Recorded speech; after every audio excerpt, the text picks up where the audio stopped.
아멘, 아멘.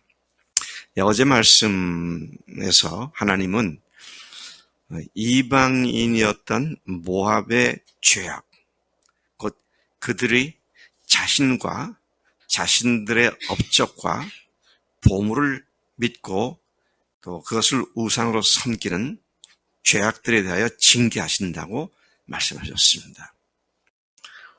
이스라엘이 하나님께 징계를 받는 것과 똑같은 이유로 그들을 징계하신다, 그렇게 말씀하셨습니다.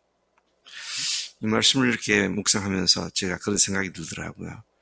나도 옛날에는 이스라엘 사람들이 아닌 이방인과 같은 삶을 살았었는데, 우리가 죄와 사망으로부터 구원받은 자녀로서 다시 과거 생활로 돌아가지 않아야 한다. 또 죽으시고 부활하셔서 영원히 무한하신 사랑으로 우리를 사랑하고 계시는 주님께 참으로 신실한 자가 될 것을 하나님께서는 기대하고 계신 것을 생각하게 됩니다. 이 사실을 되새기면서 주님만 사랑하는 내가 되고 우리가 되야겠다, 그런 교훈을 받게 됩니다. 자, 이제 하나님께서는 이스라엘 이웃에 살고 있었던 모압에 대해서 구체적으로 그들이 어떠한 멸망을 받게 될 것인지를 말씀하고 계십니다. 모압이 심히 황폐하게 될 것이다. 모압은 오늘날로 말하면 이스라엘 동쪽, 사해 동쪽에 있는 요르단 일대를 말합니다. 자, 그런데 우리가 이 모압을 생각하게 되면 늘 떠오르는 조상들이 있습니다. 모압 족속의 조상. 그러면 아브라함이 소돔과 고모라 쪽을 택했고, 또 롯은 아주 좋아 보이는 넉넉한 들녘으로 보이는 소돔과 고모라를 택했고, 그리고 그가 먼저 선택한 뒤에 아브라함이 네가 그 편을 했으면 내가 이 편을 하겠다, 그렇게 했고, 롯이 그쪽으로 가서 그 동네 사람들의 죄악에 휩쓸려 살다가 하나님께서 그 두 성읍을 불로 멸망시키죠. 멸망시키기 직전에 하나님께서 속히 그것을 떠나라. 그래서 두 딸들과 또 아내와 함께 떠나다가 어마어마한 소리가 나는 걸 뒤돌아보았던 그 롯의 아내는 소금 기둥이 되어버렸다. 그리고 이제 롯과 두 딸들은 이 모압 지역, 지금으로 보면 요르단 지역 동굴에서 살면서, 근데 두 딸들이 아버지에게 더 이상 아들이 없기 때문에 아버지를 만취시킨 뒤에 두 딸들이 아버지에게 들어가서 아버지와 동침하고 각각 두 딸들이 아들들을 낳았죠. 그래서 그 중에 첫 번째 딸이 낳은 아들이 장성해서 모압 족속이 되었고, 둘째 딸의 아들이 장성해서 암몬 족속이 되었죠. 그래서 모압과 암몬 족속은 이스라엘의 먼 친척이다, 그렇게 얘기를 할 수 있습니다.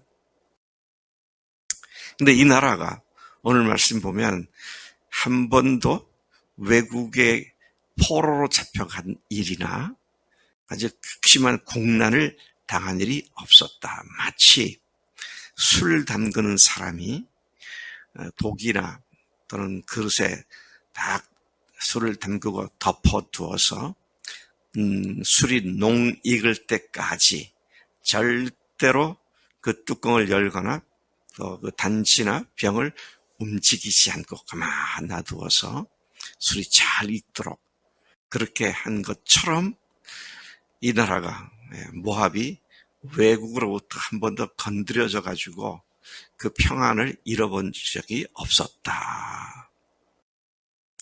참 이런 나라에 살았으면 좋겠어요.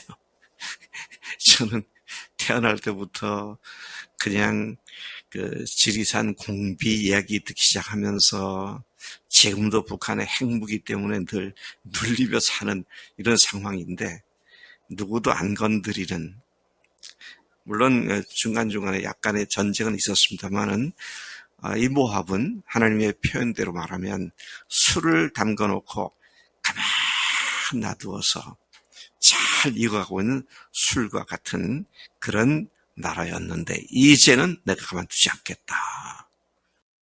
여기에 너희들을 망하게 하는 대적자들, 원수들을 보내가지고 그 그릇에 있는 술을 다른 데다 다 따라 옮기듯이 그렇게 너희들의 평화를 뒤흔들 것이고 또 그들을 갖다가 포로로 잡혀가게 만들 거다.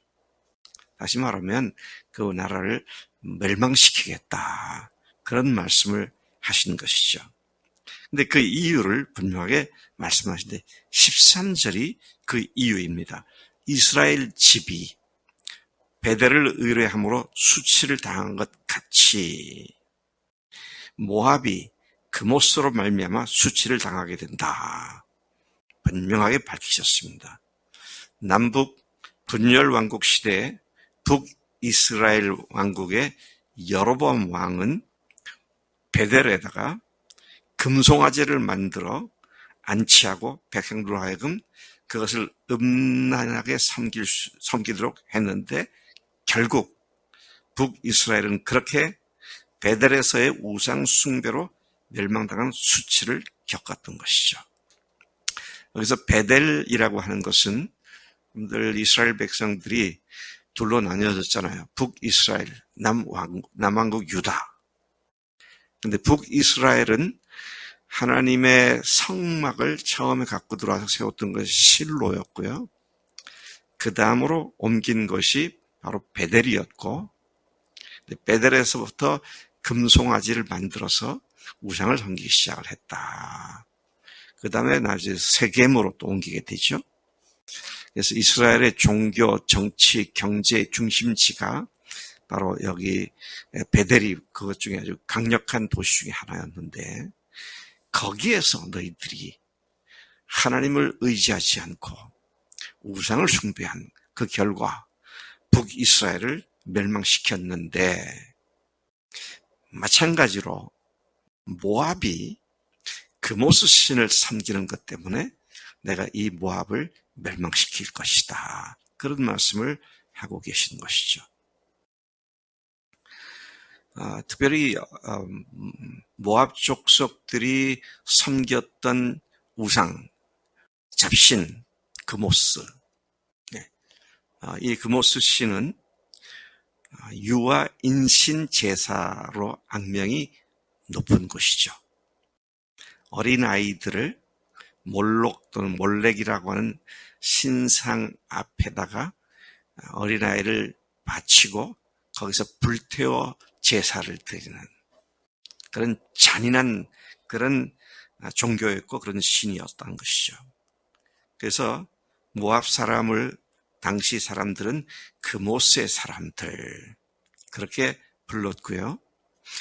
다른 많은 그 지역에 팔레스타인 지역에 있었던 우상과 신들이 음란하고 방탕하게 만들었다면 그모스 신, 그들이 섬겼던 그모스 신은 잔인하고 포악한 신이었습니다.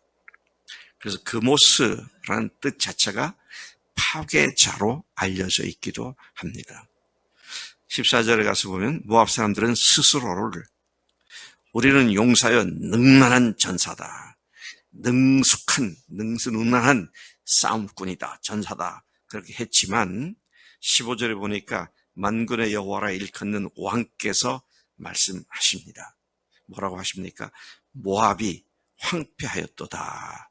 그 성읍들은 사라졌고 그 선택받은 장정들은 내려가서 죽임을 당하니 모압의 재난이 가까웠고 그 고난이 속히 닥치리로다. 하나님께서는 하나님이 아닌 다른 신을 섬기는 것에 대해서 굉장히 강력하게 경고를 하셨죠. 어디서요? 우리가 얼마 전에 보았습니다마는 십계명 중에 제2계명에서 나 외에 다른 신을 섬기지 말라 그러면서 그 구절이 십계명 중에 가장 긴 구절입니다. 나는 질투하는 하나님이다. 나를 사랑하고 섬기는 자손들은 천대에 이르도록 복을 받지만 나를 갖다가 분노케 하는 그런 자들은 그 3, 4대까지 그 화가 미칠 것이다. 그렇게 말씀하신 것이죠. 그래서 하나님께서 십계명 전체에서 다른 것들을 다 합친 만큼이나 분량이 되는 내용들이 나 외에 다른 신을 섬기지 말라는 것이죠. 우리가 옛날에 그렇게 살았잖아요. 지금은 그렇게 살지 않습니까?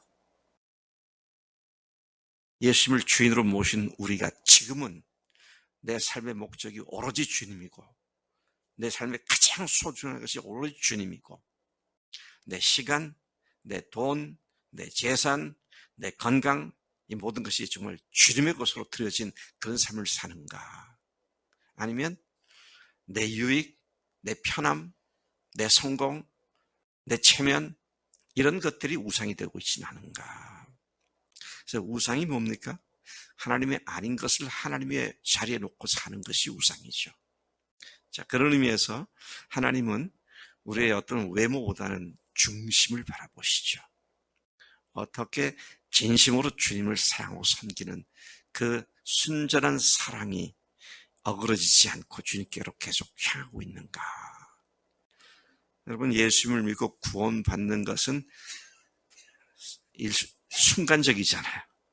예수 믿고 구원받게 되는 데 있어서 우리 이정숙 자매님 예수 믿고 나서 내가 하나님의 딸이구나, 그 다음에 내가 구원받았구나 라는 사실은 한 처음에 교회 나와서 지금 1년 정도 지났는데 1년 동안 지성을 다하고 지금처럼 새벽기도를 열심히 나와서 된 겁니까? 믿어서 됐잖아요. 믿어서. 그래, 그렇게 됐지만 그 마음을 지키는 것은 평생입니다. 마귀가 끊임없이 우리 마음을 노략질하기 위해서 공격을 하기 때문에 정말 주님께 신실한 사랑을 가지고 주님 앞에 나아가서 삶을 사느냐 하는 것이 오늘 우리들이 갖고 있는 큰 과제이죠. 그런데 걱정하지 말 것, 안 해도 될 것은 뭡니까? 그 일을 우리가 할 수 없으니까 성령님을 보내주셔서 그분이 우리로 하여금 주님으로부터 곁눈질하지 않고 한눈 팔지 않고 주님께로만 계속 초점 맞추도록 인도해 주신 줄로 믿습니다. 네. 자, 이제 그들을 향해서 하나님께서 말씀하시면 만군의 여호와라 일컫는 왕, 하나님을 왕이라 그랬고요. 모든 군대를 파하실 수 있고 격파시킬 수 있는 능력의 왕, 그분께서 뭐라고 말하십니까? 모압이 황폐하였도다. 그 성읍들은 사라졌고 그 선택받은 장정들은 내려가서 죽임을 당하니 모압의 재난이 가까웠고 그 고난이 속히 닥치리로다. 모압은 주변의 다른 족들과 함께 멸망당할 것이라고 예고하셨습니다. 그의 사면에 있는 모든 자, 그의 이름을 아는 모든 자들이 말하기를 어찌하여 강한 막대기, 아름다운 지팡이가 부러졌는가 할 것이며 디본과 아로엘이 모압 때문에 바벨론에 의해 함께 정복당할 것을 예고하셨습니다. 20절에 보니까 모압이 패하여 수치를 받는다. 그런데 너희는 울면서 부르짖으며 아르논가에서 모압이 황폐하였다고 할 것이다. 모압에 대한 심판은 온 평지에 다 이르렀는데 거기에 보면은 그 평지에 있었던 모든 성읍의 명단이 쭉 나오죠. 이것들이 싸그리 멸망을 당하게 된다. 모압의 뿔이 잘렸고 그 팔이 부러졌도다. 여호와의 말씀이니라. 여러분, 이 나라가 언제 망했느냐면요, 북이스라엘이 남유다 왕국이 바벨론에 의해서 주전 587년 또는 586년이라고 알려져 있는데요. 그때부터 4, 5년 뒤가 되는 주전 582년에 완전히 이 지구상에서 모압이라는 나라는 사라지게 됩니다. 그 이유가 뭐라고요? 그모스를 섬긴 하나님을 멸시했던 그 죄가 그들을 지구상에서 멸절되게 만들었고, 요즘은 이제 그곳에 요르단이라는 이름으로 지금 존재해 있죠. 하나님 아버지 감사합니다. 이 아침에 이스라엘뿐만 아니라 주변에 있는 나라들조차도 하나님을 무시하고 자기들의 신, 자기들이 만든 잡신들을 섬기는 그것을 하나님께서 용납하지 않고 결국은 그들을 잘 담가진 술과 같이 조용했던 그들을 완전히 깨트리시고 흩으시고 그 나라를 멸절시킨 것을 봅니다. 하나님, 오늘 우리에게 이것이 아주 심각한 경고를 주는 말씀인데, 하나님, 우리로 하여금 성령님을 통하여 오로지 주님께만 집중하고 죽으시고 부활하신 예수님께만 늘 우리가 마음에 집중하는 그런 삶이 되도록 인도해 주시는 줄로 믿습니다. 오늘도 내일도 영원토록 주님만 생각하며 주님만 섬기며 사는 우리가 되도록 역사해 주실 줄로 믿습니다. 감사합니다. 예수님의 이름으로 기도로 쌉나이다. 아멘.